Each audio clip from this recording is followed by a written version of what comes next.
Welcome to the Consumer Code Show, where we believe that humans are incredible and we are living in a first era in history where behavioral data and AI have hit scale so we can go from consumer insight to business activation in no time. In this show, we explore the world of retail through the lens of demography, cartography, ethnography, and the economy. So without further ado, let's get into this episode. Today, everyone, I am joined by Doug Munson, the former CEO of MTN Advisors, which is acquired by RetailStat. So one of the three major levers of retail growth is site expansion. And when it comes to grocery-anchored retail, as a grocer goes, so goes the retail. At MTN, Doug developed a data set that is untouchable in grocery, is a forecasting solution, and is the best in the industry, and has impacted thousands of different grocery locations across his career. And I got to meet Doug in person at a recent ICSC conference that we were at, and I was just kind of floored by the way that he has developed his company in this untouchable data set. So Doug, welcome to the show. Let's just start. Can you tell me a little bit about MTN Advisors?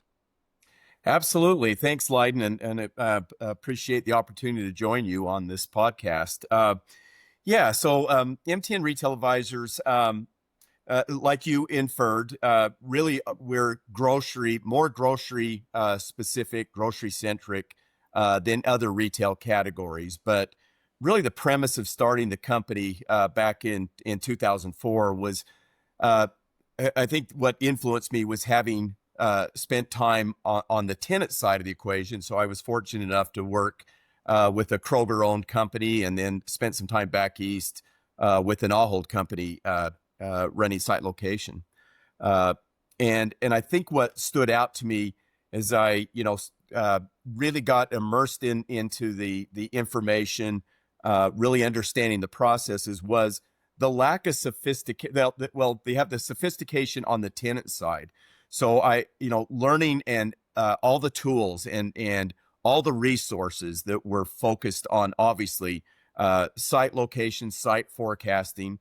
I think the recognition was, as I started to work with developers and with landlords, and I would see sites come in, really the lack of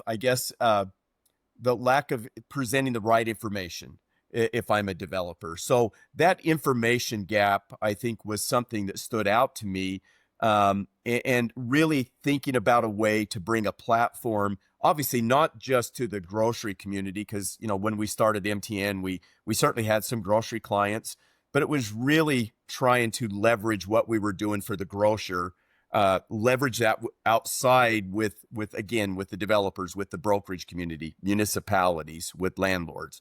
And I'm proud to say that, after 20 years, that I think we've brought some value add to that side of the ledger. So again, we've been well balanced as a company, and leading up to our acquisition 2.5 years ago, and a real diverse clientele base. But again, I was always so excited to be able to leverage our knowledge with those outside of the tenant side, and to really bring them that expertise. There was some information asymmetry that the tenant, the grocer, would have, and you learned all that process, but the developer did not have a view to that. So I think that's where you kind of brought something really unique there. Can you kind of take us back to the days at Smith's Grocer? We were talking about this before, your first job. Any interesting stories that you had learning how to case grocery stores?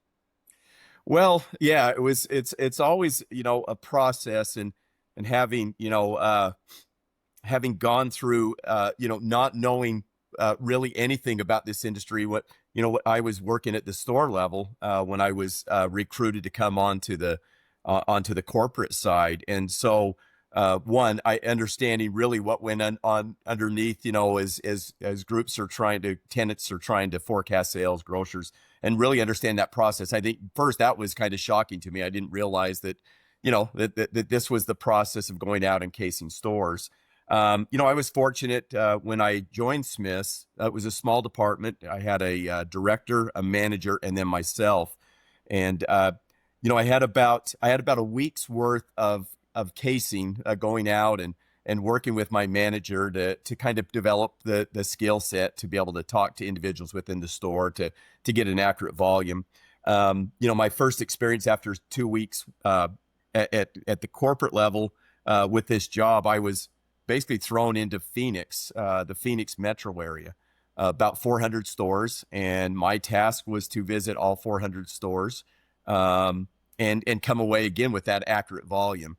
And I, again, I'm sure we're going to touch upon this later in the podcast about the tools, the evolution of the tools we used, but and processes and the mapping tools. But when I started, it was unique because GIS hadn't caught up to, at least in the retail side of it, hadn't really caught up to this part of the industry. So, we were using hard maps, and look, as cumbersome as that was, going out and using a hard map of Phoenix, what it really did is allowed me to drive neighborhoods. I was really focused on, going from store to store. I would make sure to maybe take a unique path, a unique neighborhood. Now we have the advent of, obviously, Google Maps, and we have everything that we just plug that address in to get to the next location. But I thought it was a unique start for me. And again, I wouldn't trade it for anything, working off of kind of like the old school maps and really, getting into neighborhoods and really understanding those trade areas of those stores.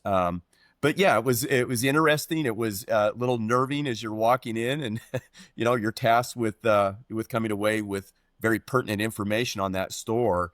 And I was probably rough around the edges, but I felt that like I had a good start, good momentum when I first started in this industry, and have developed that skill set going forward. So a lot of the people that listen to this are retailers, but not grocers, and they might not be familiar with casing and what that means. Can you just kind of walk us through what it looks like for you to case a store Sure. and why that's important? Yeah. Well, look, I always call it, more of accepted reconnaissance, if you will. I mean, we call it casing because, at the end of the day, you're going into the store and obviously looking at a lot of the attributes, just physically walking the store. But certainly, to your point, one of the most important characteristics we're trying to ascertain as we go into those stores is an accurate sales volume for that particular store. So, yeah, I mean, really, at the end of the day, what you're trying to do is find someone with knowledge within that store. You're not going to be talking to a checker or a bagger necessarily. You're really focused on somebody more on the management side, somebody that may know the variables of what makes up the store volume. So, maybe talking to a produce manager and asking about how many hours they use, per week in the store, what's their sales per man hour, and then how many labor hours they have, or there's just other variables you can, the key to me there's always been, really building a rapport up in the first few minutes to get a conversation going. And that's a genuine conversation. I found it's, obviously it's pretty awesome to be able to talk to a store manager, produce manager about the industry in general, and then more specifically about their stores. But at the end of the day, that's what you're trying to do. You've got some, key variables that you're trying to back into. Again, ultimately, you're trying to get to the store sales for that particular location. And there's just a handful of metrics that you're trying to back into. But that's really what again, at the end of the day, you're trying to get a key person in that store that'll have knowledge of what the store volume is. Is it reasonable to say, like, if you know the produce for a grocery store, you'll pretty much know the rest of it? Or if you know the meat, is there one particular category where it's like, that's the one you got to know? Yeah, I mean, it's a good point. Generally, we try to stay in the departments that have a higher percent to total store. You get into the bakery or floral, right? And they may be doing 2% of total store volume versus you get into produce that could be 11, 12, 15%. Meat can be upwards of, 25 to 30%. So really, you're trying to, I guess, first and foremost, find one of the more prominent departments that contributes to the total Yeah. store volume. Um, look, at any time we can speak to even the grocery manager, grocery in most stores, is going to be the lion's share of the volume, could be 60, Mhm. 65% of the total store volume. So generally, again, you're trying to go to those, speak to those individuals within those departments that have kind of a higher percent of the total store volume. And that And seems to be then an easier way to and back then into it. and then getting that volume, where all is it important? I mean, obviously you're at Smith's, it's important to you competitively, but there's obviously this developer importance, there might be retail importance. Where else does that play out? Yeah, I mean, look, I would say that it plays out with the municipalities, right? I think that's kind of the direction you're going. Who do those volumes influence? Is that kind of what you're asking, and who Yeah, they who report all to? does it Yeah, influence? Yeah. yeah, I would think, look, at the end of the day, for us, it's important because within that gravity model, right, the predictive model that we use, it matters, whether we say, let's just pick a food lion that we're assessing a site near a food lion. And, if we say that food lion is doing 300,000 a week and it's actually doing 500, the model really doesn't necessarily care about the volume, but it cares about the percent, right? Because at the end of the day, it's a redistribution of the dollars. So if you overestimate what that store is doing, right, and you do that across the board, let's say you have 10 other competitive or other competitive grocery stores that you're going into that affect that site, and you overinflate them all, the model just taking away percents. And Mm-hmm. by so I get too much volume in there, the model is going to pull away overinflated numbers and to make up the site volume. And on the inverse, obviously, if I'm underinflating those, then I'm going to miss an opportunity because I'm going to say there's not enough volume to be Yeah. redistributed. So it's I want to start with that premise. That's important. But I will tell you, look, I think it's interesting as we work with landlords, developers, first of all, educating them, a lot of them that maybe don't have a lot of experience with grocery, they don't really understand. A lot of them speak in annualized volume. We know annual volumes, but we're focused in the gravity model more on weekly sales. So I think that's interesting to be able to give them some context how a grocery store performs, what's a high performer, what's a low performer. But I think about everybody, even if you're a landlord, even if you have maybe reported sales on your grocery anchored asset, understanding how the other stores are performing, Mm-hmm. the surrounding stores can have an influence about, is that an asset you want to keep? Is that an asset that, a property you want to put more money, make it more defensible, a defendable asset based on how all the other, grocery stores are performing around you. So, yeah, I think there is a lot of residual value to that information. And we see anybody that we put that in front of, whether it's municipality, brokerages, landlords, developers. Again, a lot of them may have context on a particular asset, but be able to give them the whole story about how the trade area and the market are performing, I think is critical to how they treat their asset. Yeah, when I think about your progression, we haven't got into this, but you were Kroger for a while as well. Um, Theoretically, you could use your Kroger loyalty data. If I don't know what era you came in, because their card data obviously is good now. You don't need that mobile data on your own stores. Obviously, the Correct. trade areas are going to be great for your other stores. When you got into Kroger, did they have a well developed loyalty card plan to where you could pretty much attach that and create your own trade areas? Yeah. So again, my start was at Smith's Food and Drug Centers. We actually, when I started in '95, we weren't part of Kroger.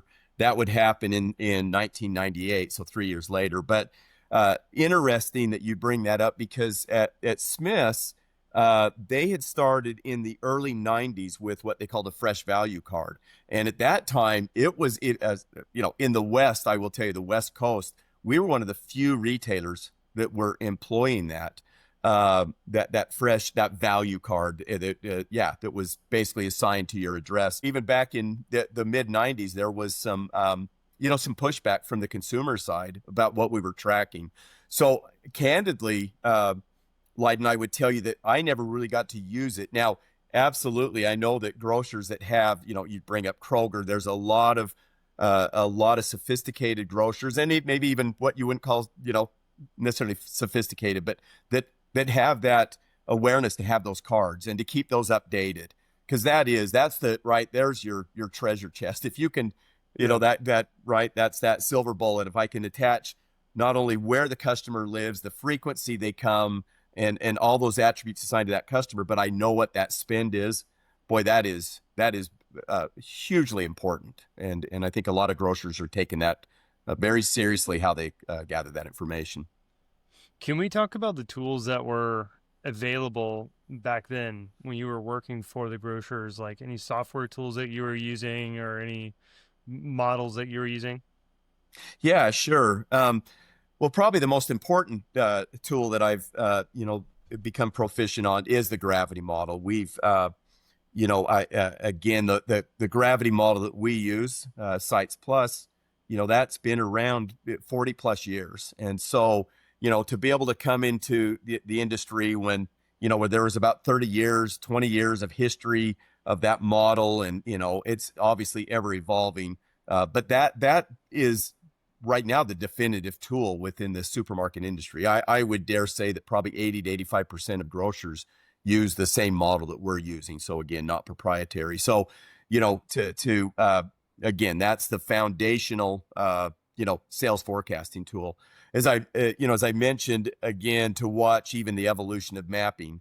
Again, I'll step back but what an interesting time when I started in 95, because I remember hard maps. I remember going to the office supply store and buying the dotted lines and the little red dots, the blue dots that represented the stores. And then we would sectorize a hard map, right?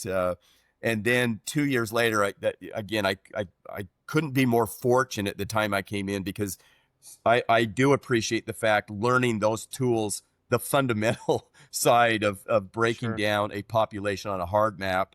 But then again, about 96 or 97 is when we started to employ MapInfo and their retail mapping tool. I've only been subject to using PopStats, Centergoss's program, and we've been a client of theirs ever since, even go back to my Smiths days. So they've been a well-established demographic provider, and so that was obviously a tool that we relied on and continue to rely on every day, or those the demographic tools that we employ. But I would say those are really, at the end of the day, the core is the gravity model, having the mapping to go with it, and then having a casing app that we collect all our data that's dumped right onto the server.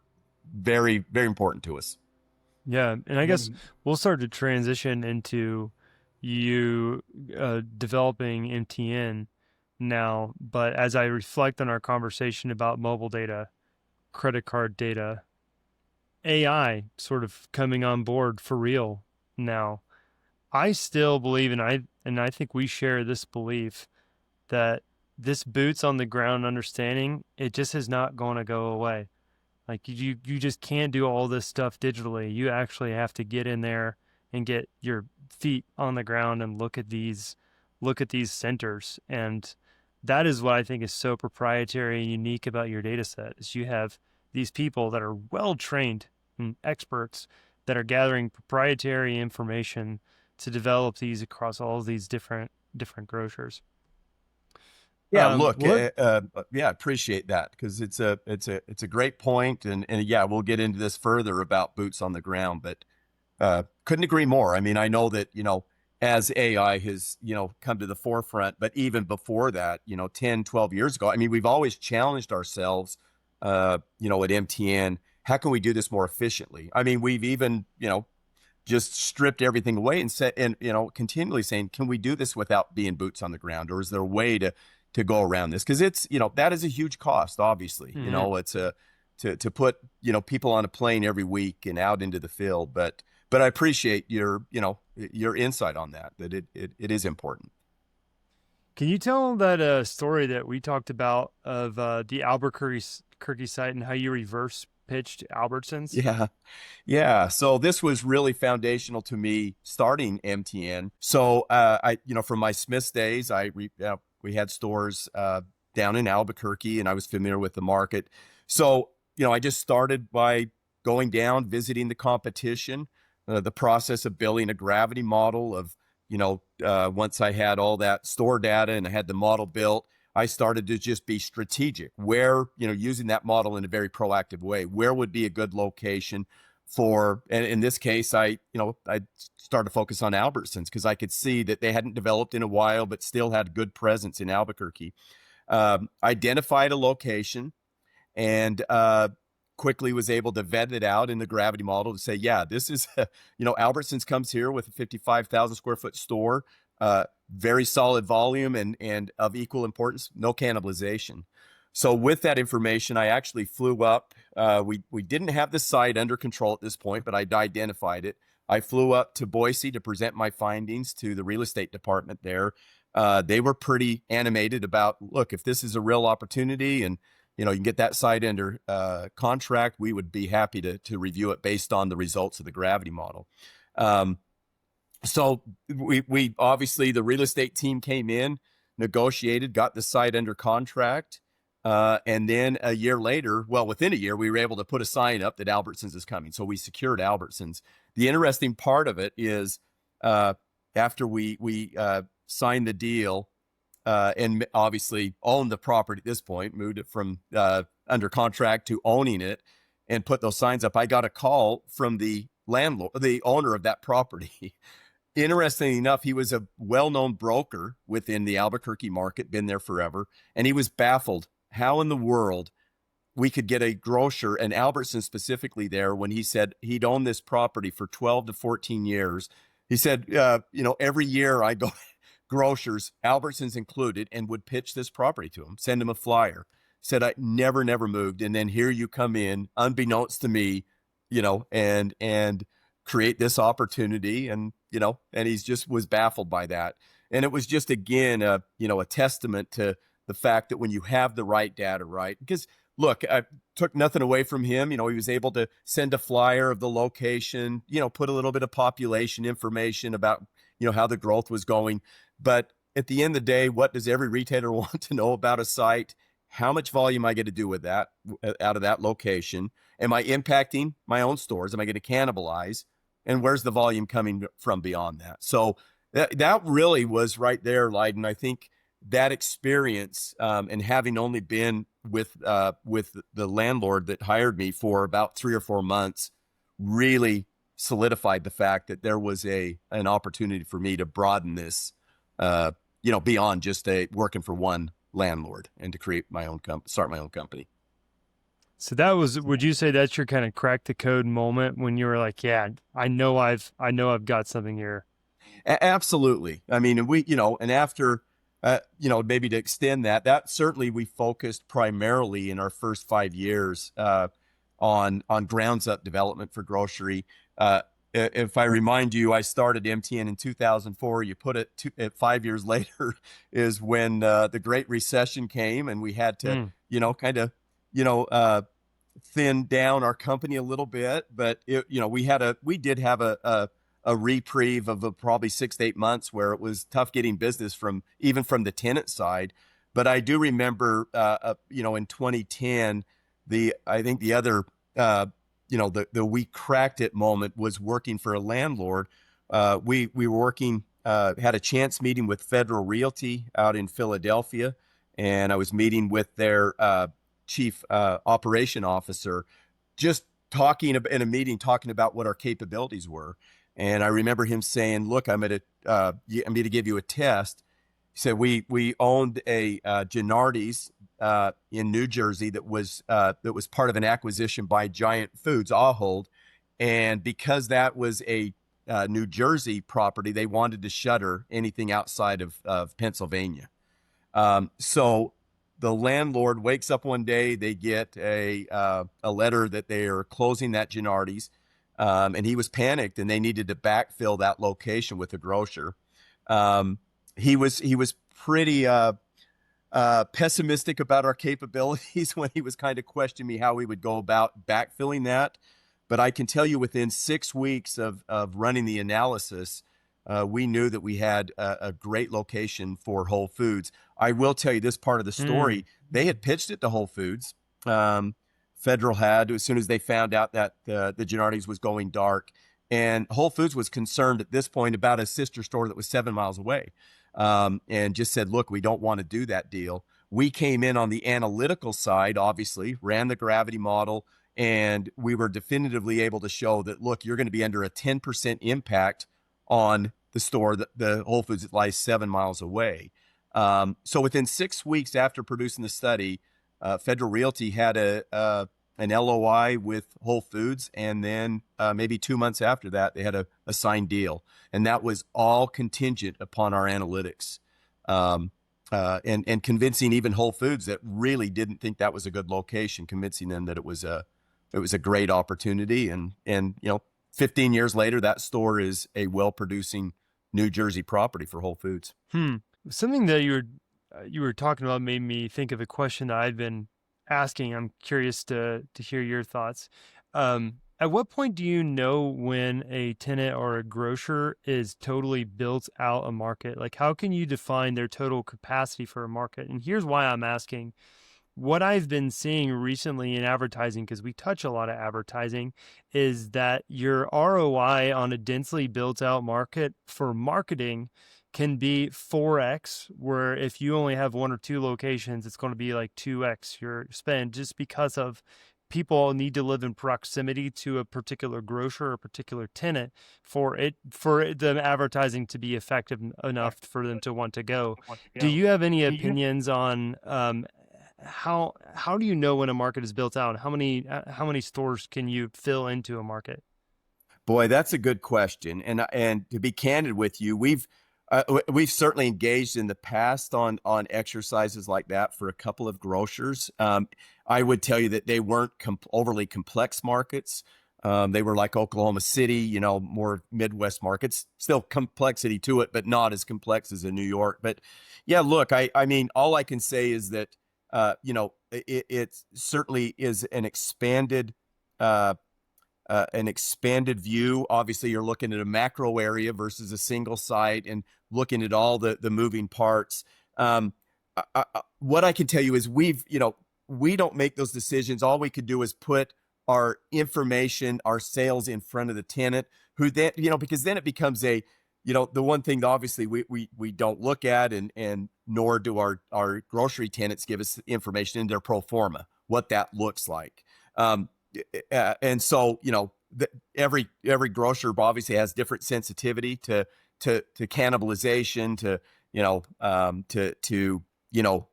how many stores, the distribution, the transportation, all those costs that go into it. But I do believe that, having worked on a couple of these projects, that our information is foundational, right, to them deciding, how do they maximize a market. It's interesting you say this, and I bring up Oklahoma City. I remember when we had an engagement with the Oklahoma City Chamber of Commerce. I think our first engagement was in 2011. And I remember when we went to visit them to talk about deploying a market study, there was this whole history about how Walmart, and I don't know if you've heard this story, but you ought to look it up, but Walmart used the Oklahoma City market as what is the point of saturation for Walmart supercenters? And it's I should say Oklahoma City, but it's the greater Oklahoma City market. They called it Blitzkrieg. So it was an internal, in the late 80s, an internal evaluation project, very sophisticated project from Walmart. How many supercenters and neighborhood markets could they build to where they're finally to diminishing returns? I can tell you, when we started working, there were 19 Walmart supercenters in Oklahoma, the greater Oklahoma City market. So again, I how they came up with that sensitivity, but and how they finally got to that decision at 19, my guess is they started dragging stores down that were unprofitable. The last thing I will say about that, Leiden, and being in the grocery industry as long as I've been, I do think it's interesting that while certainly the sales forecast, the profitability will always be paramount, right, to how they look at a market. There are a lot of grocers, and I would put Publix into this category, that also look at defending market share, right? Market share is so critical that look, I'm not saying you're going to have a lot of stores that have a necessarily are you know not profitable or borderline profitable. Um, but I think there are a lot of decisions made to keep a location, open a location, not shutter a location, all predicated on keeping a competitor out and keeping that market share. So I think, Yeah. a lot of considerations, right? Let's talk about the scale of MTN Advisors data collection. So, can you talk about the a number of variables that you're capturing on each center? How many how many casings you do per year? What all does that look like to build the data set? Yeah, well, I appreciate that because that is uh, paramount to how we go to the market. It starts again with all that field work. So it's been an evolution. I guess like anybody that starts a business, when we first John Tippett and I first started MTN, it was all about getting to the store, the subject grocery stores that we had to visit, and we were focused primarily on uh, you know getting the sales of that store, the size characteristics, total size, sales area. Certainly, we're looking at the condition of the store. We would look at some housekeeping issues, but I would dare say that we were probably gathering about 15 variables, and then we were on to the next store. And at some point, I think as we started to work with landlords and we started to work with groups that were acquiring or disposing of grocery anchored centers, we were just like, gosh, we feel like we're on the boots on the ground. Why aren't we spending a little more quality time within that grocer? So probably about 2012, 2013, we really sat down and we came up with about 130 variables. So we went from 15 to, you know, 10 times that. And what we tried to do is be sort of exhaustive in that those 130 variables, Leiden. I can tell you we break it down into three categories. So we break it down into the real estate characteristics. So we have about 30 variables that look at real estate, ingress, egress. Is it a lighted intersection? Parking field, signage, visibility. I mean, we even get as granular as to look at, does the parking field have a good flow? Are there too many speed bumps? Are there too many stop signs? Is it angled parking, right? Versus perpendicular versus, regular parking. So anything that we feel like touches the real estate. Then we look at the shopping center attributes because we weren't looking at that before. Is it freestanding? Is it neighborhood? Is it strip? Is it central business district? Is it power center? I mean, and I would tell you, right, I just look back at starting in this industry and, the site location side, 95. I mean, how much more sophisticated, right, locations have become. Now we're talking mall locations, right, even malls. So we start really focusing on that and co-tenancy. I'm proud that we've really, made the decision. Let's understand, who are the co-tenants within these grocery anchored shopping centers, and collecting some vacancy. How vacant is it? And then the last thing is obviously the grocery store itself. A myriad of information, as I mentioned, sales, size. We look at the interior. What's the condition of the walls, the floors, the gondolas. I mean, anything within that. Are there a lot of out of stock? So we're really looking at the condition of that store as well. And look, I do think at the end of the day that having 130 variables, we're probably overkill. But this is what I love about AI, right? We're moving into the next phase and taking all those data points and let AI statistically help us figure out which have meaning and which don't. And, and again, some we know are going to have, I look, sales are always going to be paramount, obviously. Right. And the size of the store is important within that gravity model.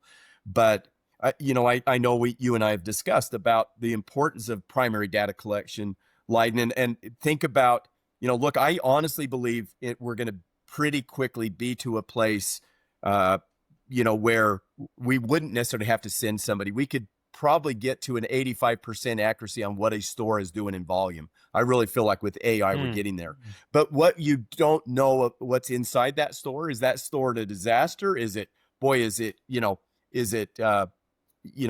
a defendable store where, boy, we could put we could have put a store right next door to it, but this thing is running on, on perfect conditions, and labor conditions are great. So I do think that's the other thing about getting in these stores and really, feeling how that store is operating, getting a feel for who the customers are. I mean, the number of times I've been in a store lately and we'll collect self-checkout versus regular checkout and express, right? And understanding that dynamic, because, let's look at Walmart. Walmart's kind of been going all in on self-checkout, and to see if that influences sales. So I feel like we're, doing a great job of collecting those data points so that we can really, start really understanding correlation. Your question about how many stores do we get in, I can tell you that I don't know the number definitively, but my guess is of the 40,000 grocery stores, somewhere in that range, we've probably been in 36,000 of them over the course of 20 years. And now with our acquisition by Retail Stat, the charge for us was to get into about 16,000 stores a year. What I can say is about 70% of the United States we have as current, meaning that we've been in there in the last 18 months to about 70% of the grocery stores in the United States. Obviously, tertiary or rural areas a little more problematic to get to, but we'll go there if we're assigned by, if a developer, landlord, or a grocer needs us to go in there. But to have it as 70% of the U.S. current in the last 18 months, I think that's a huge statement. That's wild. That's wild. And I'm just thinking about the utility of those 130 variables. And the one that's standing out to me is vacancy right now, because you can go around and get POI data. But this is the absence of a POI, and it's worse. It's like there is an open space that's missing something. And I think that's like a big red flag, or a flag of opportunity for a retailer, could be. Sure. Any variables that have stood out to you, or maybe were unexpected, that you maybe expected to be a strong performer and weren't, or that you did not expect to be meaningful and actually are? Well, yeah, I certainly on the latter, I can tell you, and I don't know, I guess when I make this statement about access issues, I think probably when I first started in this career, I didn't think much about having a full lighted or a full movement ingress or egress into that shopping center. I guess, coming specifically, really seeing the impact of a right in, right out, and no left out of a shopping center. I am, and I'm amazed. Look, I know geographically there are just locations that's problematic. We talk about the Jersey barrier for a reason, right? In Jersey, you may have, you just don't have that opportunity to have a full movement light. And the thing I like about Jersey is everybody's sort of on the same level of access. Everybody's either penalized by those Jersey barriers or not. But in areas where I've seen, maybe out west, where it's, somebody goes mid-block when they didn't have to, boy, I'm telling you, ingress, egress, and it comes down to, in grocery, I mean, retail generally, right, is a convenience oriented, but we know that there are destinations that we would, even within grocery, Trader Joe's, people would fight when Trader Joe's has no parking, mid-block, and a horrible, access issues. So they sort of defy that logic. But boy, I'm telling you, access issues for a grocer, and I don't care if you're Wegmans, Whole Foods, if a traditional grocer, those are important. But I would also say, boy, parking. I didn't realize the importance of parking, and I guess just generally the convenience, right? It's reinforced to me every day that grocery customer wants to get in with limited friction and get out. I think that it's kind of getting us into groceries play in non-grocery retail. Why do you think it's critical for non-grocer retail to understand the performance of those grocery stores? Well, at the end of the day, I think the easy answer is, understanding the daily trips, the number, or, however you calculate the daily or weekly trips. I'm going to give you again another anecdotal, maybe that'll illustrate this. But we were working with a developer on a Wegmans location. We were able to help secure that. So we convinced Wegmans to come to this particular location. It wasn't a huge development, but certainly there were some out parcels and a lot of moving parts for this developer. So I remember we were high-fiving each other as we got Wegmans to commit. The next call I got was from the developer just saying, "Hey, Doug, now I've got the task of leasing the rest of this location." And he said, "Look, I'm trying to convince Starbucks that they're looking at the Whole Foods. It's a mile down the road, or deciding whether they come to the Wegmans location." And so it didn't take me very long. I put together a simple spreadsheet, probably took me about 10 minutes, and I had sent it to our developer. And essentially what it said is, we knew what the Whole Foods was doing. I want to say that the Whole Foods was doing about $500,000 a week, which backed into about 9,000 customers per week. Wegmans was forecasted to do 1.4 million, which was 36,000 customers. So I just put, I just put a spreadsheet to show, for my client to send on to Starbucks. One, the discrepancy in the number of people coming right in front of that would drive in front of that Starbucks, and the customer type, right? Pretty well aligned. A Wegmans customer, quality service, Whole Foods, natural, organic. So there is, some discrepancy in, income levels, education, but not much. But when I was at least able to align to say, look, this is the profile of the Wegmans customer. This is what that persona looks like. It was funny because I'd sent that on to my client. I think he sent that on with a call to Starbucks, and within 48 hours, Starbucks said, "We're going to the Wegmans." So, right, to me, it's those two critical points. Do I want to be, if I'm a bank, I'm a QSR, whoever, I could be a junior box. I mean, I want where there's synergy. I want where there's a lot of people coming in on a daily basis. That, right, we always say that grocer, the number one daily traffic driver of any retail concept. And so I think that's why it's so important really being aligned that way. I will tell you, Leiden, it's interesting. I think, we were thinking that way 15 years ago, just because we were collecting this data with the co-tenancy, and finding it interesting that, what were the propensity, who was the propensity to be, with certain grocers. Grocers really weren't all that focused. The grocers were really focused on restrictions, right? More than anything. Who don't we want in there? Mm-hmm. And now we're seeing, especially at Retail Stat, as we've joined them and all the great information they collect on co-tenancy. I think we're really understanding that grocers, also see the importance of that synergy. Who's there? Who's competing? Who's with them? Who's helping create the, that shopping experience? I think it's really important for both sides, the grocer and for that non-grocer, to really understand the analytics and of who that customer is in the sales. That story of Starbucks, I really think, brings to clarity the importance of the two things, the intersection. So one intersection is what is the customer segmentation that Whole Foods pulls versus Wegmans. But then I think equally critical here is, at what volume does it pull it?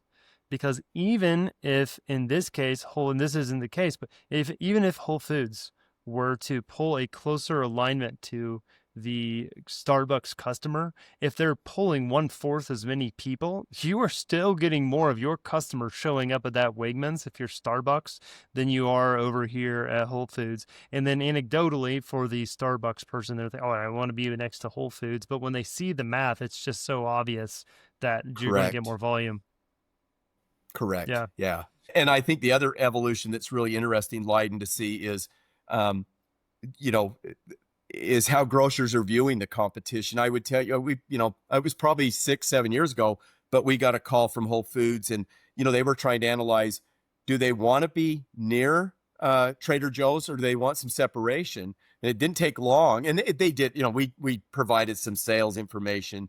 They certainly had a lot of the information, but I think now both groups have come to say, what are we doing? Why don't we view this as synergistic? And Target, I know that Target is even with the P-Fresh concept with the grocery, I think they're taking a different stance, and they're saying, look, we don't carry, we don't have a butcher. We don't carry fresh meat. We don't have a big produce selection or a deli selection. And I think they're even coming to terms. And on the inverse of that, the grocer that doesn't have expanded GM, right? I think all the groups is not perfect. I think this is an evolution, but I think more groups are starting to think about, how do we view this as synergistic versus competitive? Again, last example, I know that most grocers at first were, suspect to be around Costco, right? Gosh, why would I want to be around Costco? 60% of their business is grocery related.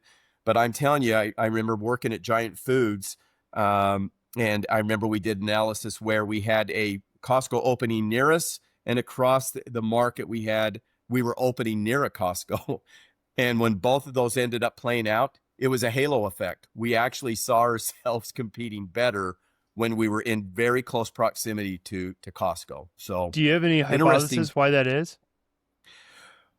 Well, my hypothesis is if you think about, that spend at Costco, I always say a lot of that product is industrial size. Costco's getting better, but right, you're not going to buy your small mustard there, right? Or you're going to buy the larger, more of a a once a month type product there as you're shopping. And I think I just think that residual drive, if you're in close proximity to the traditional grocer, just allows you to get those more traditional items. If just something that's not in the family pack. So I that's the only thing I can really figure is that it's just a different complementary shop to the Costco shop. You talked about some of the data that it's coming online to make some of this understanding possible.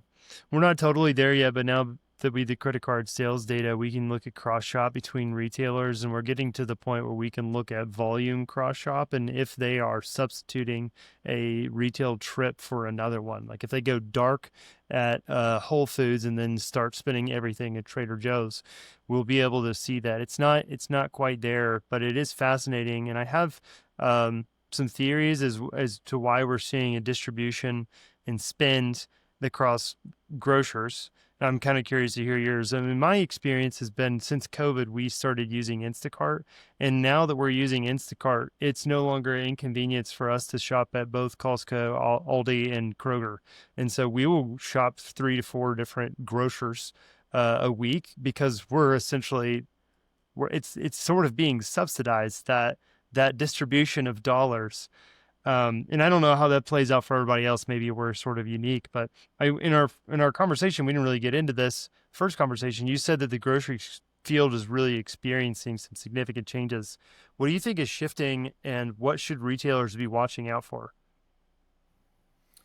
Yeah, look, I think certainly this isn't a recent phenomenon, but I think a lot of the shift in grocery is just the diversity in format types. I think sizes, right? I think you've got a lot of groups, a lot of grocers that are testing different sizes, and again within there even different format types. I just think I think you're going to see as we know this, we're learning so much more, and you're on the front end of this, but learning so much more about the complexity of the shopper.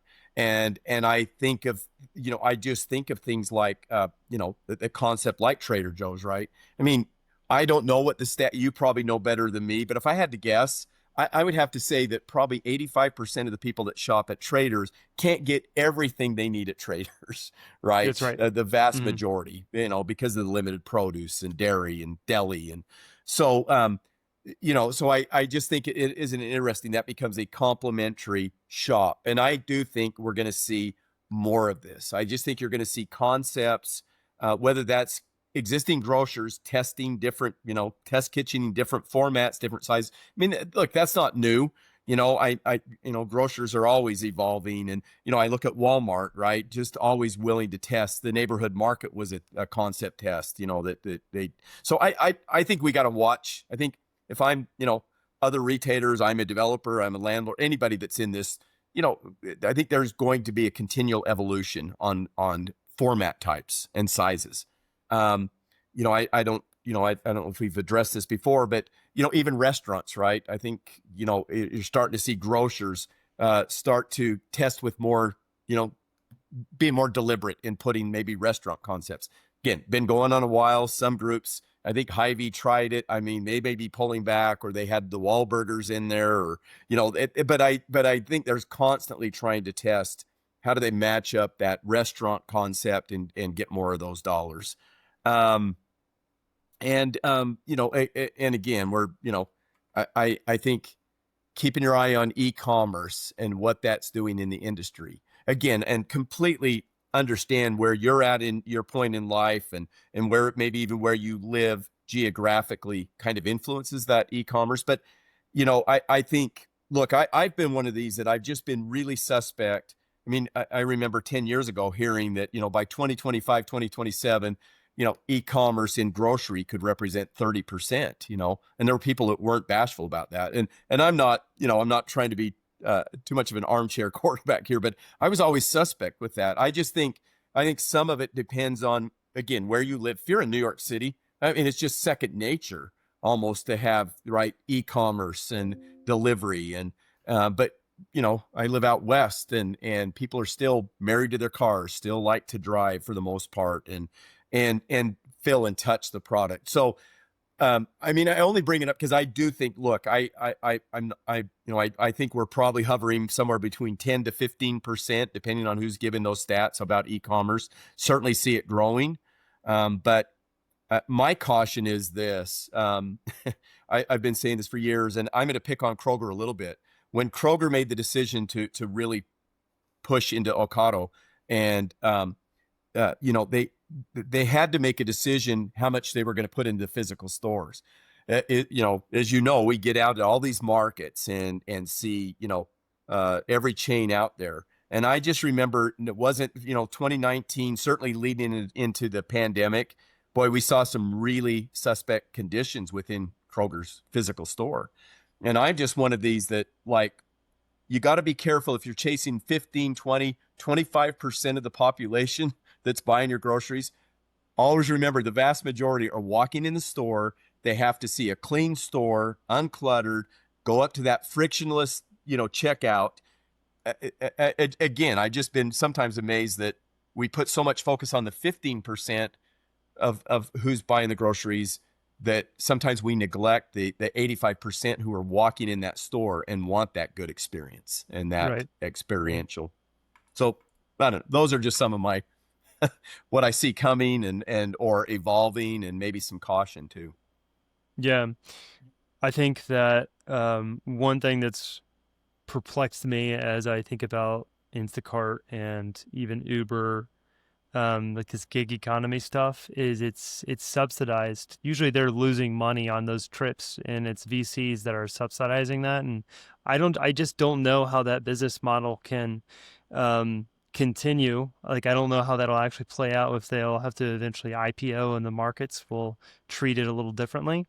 So that is a questionable future. I think the next question is, how exactly is Gen Z and Gen Alpha going to interact with this differently than the Yep. millennials? And the millennials are kind of like in their big spending phase. And one of the things that we've seen early on in Gen Z with the surveys, we're not seeing all of Gen Z spend quite yet, but one of the things that we've seen is they still they have very high expectations, actually higher expectations than millennials do, on the quality of the store and how things are presented.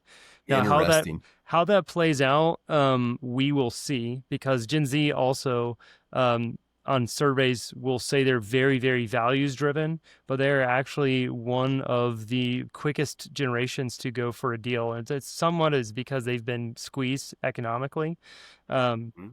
Like, they're fascinating too. They'll actually group together on a Costco membership, and they'll do what we're calling squad buying. They'll buy together on a Costco membership. Like, they're really thrifty on some of this. So we'll see how Gen Z how they interact with apps, or if they're going to be just like millennials in their visitation to stores. Isn't it so fun though? I mean, that's what our business is predictive, and when we try to get into the minds of that consumer with all these tools. And I mean, but how fun? We just don't know, right? Totally. Yeah. So as you think about AI and how it evolves, do you see it complementing or replacing the kind of field-based work that you're doing at MTN? I think complementing. I think again, because we have such a unique database, Leiden, and again, you've always been complimentary of that. It's like I said, it's been it's an investment because for us to always have to put people on the road, and travel's not cheap, and so I do take comfort in the fact that we're always having to supply that AI model, all this information. I think of, you brought up all these forecasts. I don't know. It'd be interesting if I had to suggest how many forecasts we've ran in 20 years. I mean, it's in the thousands, right? And if we start feeding, I mean, we're close to that, but putting all that into AI, every forecast, and and some are going to be right, some are going to be wrong. We're going to have to figure out those that maybe we had to adjust that weren't, within. We try to be 88% accurate on a forecast, but maybe those that are light try to understand where where the issue was. Bottom line, I just feel like we're well positioned from that aspect, just because of that huge proprietary database that I just don't see anybody else jumping into this space, because it's such a huge investment. I mean, again, it took us 20 years to get to this point with all that data, but I'm excited for it, Leiden. I'm excited for AI to see how that changes the industry. I can only see positive things coming from that. Yeah, yeah, I'm also optimistic in the same way. Well, let's wrap this up. So, what's one piece of advice that you give a retail site selector evaluating a new market today? Um, we go back to what we talked about at the very first of this, and I think again, it's boots on the ground, and I think we can sometimes, as a site location person, assuming first, let's start with that premise. I just think I think you and I agree. I think it's so critical to see the site, touch the site, drive the site. But I also think, I think it's a little bit of a lost art. As I mentioned, when I was working with hard maps, I would drive the neighborhood, and on the map, I would put, maybe this is an upper income or new homes, or, tired homes, whatever it is. Drive the neighborhoods. And even if that adds an extra day or two to what you're doing, and again, I get the need to get in, to get out, to get the project moving forward, but I just believe it's really driving the neighborhoods and driving the market versus just going from point A. Again, I think that's the disservice of the Google Maps, because it just gets us from point A to point B in the least amount of time with the least friction. And I just think we need to get back to really driving those trade areas. And the last piece I would tell you is sometimes we have to step back. I think I'd mentioned the story at Las Vegas ICSC, but about my wife. I had posed a site plan to my wife about she just looking at a grocery store, going back to access issues, had no left out, had no light. It was right in, right out. And I just said to her, would you do this? Would you go to this location? And she's like, knowing how busy that road is and trying to get across, she said, I wouldn't do it. The point is, sometimes you have to step back and take a sanity check. I think we're so involved in the analytics and numbers and this and that. Sometimes, and I have to think almost all of us that are analysts have shopped at some point, and I think you have to step back and go, would I, as a shopper, would I or wouldn't I? Right. And I think we lose that. Sometimes we lose that thought process because we're so entrenched and ingrained in the numbers. But you just have to step back and do a sanity check on a location. Say, does it make sense? Yeah, that's awesome. I've heard it been said that your forecasts don't buy grocery. They don't check out of the grocery, but your wife does, and your friends do. and your That's people do. right. So you don't look like a forecast. Like you need to look at it like you're a consumer. Well, Doug, man, it's been awesome having you on. Some of the things that are standing out to me right now is just how much you sold an information asymmetry that's happening in the market and smoothed out the process. And I mean, we don't know, you don't even know how many grocery stores have been built based on the work that you've done. But I mean, part of that is building cities. And then when you build a grocery, that changes the value of the asset, but it changes everything for the community too, because then you're getting the right retailers to the right people, which is awesome. Doug, it's been great to have you. Lyden, thank you so much. Been a pleasure speaking with you.